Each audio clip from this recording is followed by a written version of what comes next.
Normally I would practice and issue this type statement in Spanish, but the matter is so urgent that it needs to be addressed now.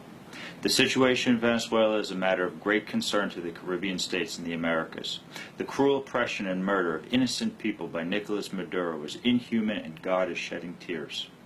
I have requested from the Venezuelan government, the only members remaining with any legitimate authority at this time, that they order military protection of key installations against seizure and destruction so as to preserve the opportunity for peace and a viable economy after the fall of Nicolas Maduro. All tyrants meet their end. Maduro is no different. 2 weeks ago he was down to his last $2 billion.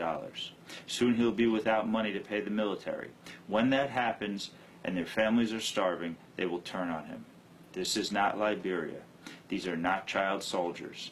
They are Christians with families and smarter than to continue fighting for a leader who will abandon them. Nicolas Maduro is no Hugo Chavez. CNN exposed Maduro's economic plight. This is why he banned the news channel from broadcasting in Venezuela. The inability to pay Congress is the reason he dismantled them, along with their refusal to bend to his corrupt requests. I have reviewed evidence of human rights abuses by Nicolas Maduro, including the illegal persecution of those who simply disagree with him. The mission is clear. This murderer must be brought to justice. As a member in article of the Geneva Convention, I have invoked the rights of the brave men and women who have provided this proof.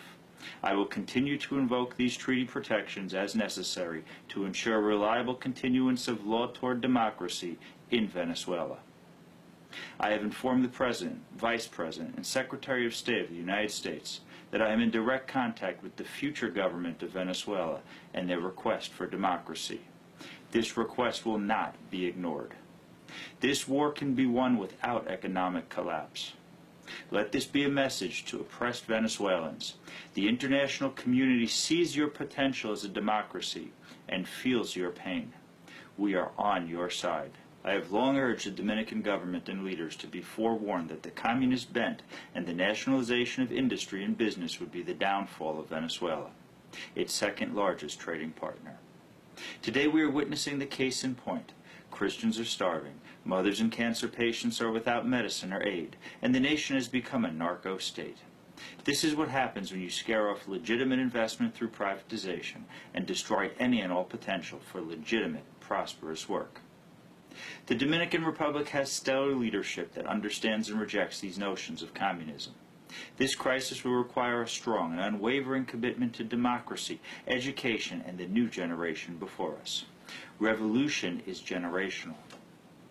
We will meet the needs of our youth now, as what we accomplish today is what we will put in their hands tomorrow. I urge this discussion immediately, as we are now turning that corner. The future of the Caribbean states depends on us. I call on all the peace-loving people of the world to take a moment and pray for our brothers and sisters in Venezuela and the quick fall of their evil dictator. If Nicolas Maduro releases his political prisoners, I will negotiate his passage out of Venezuela. I urge the Venezuelan military to overthrow Nicolas Maduro.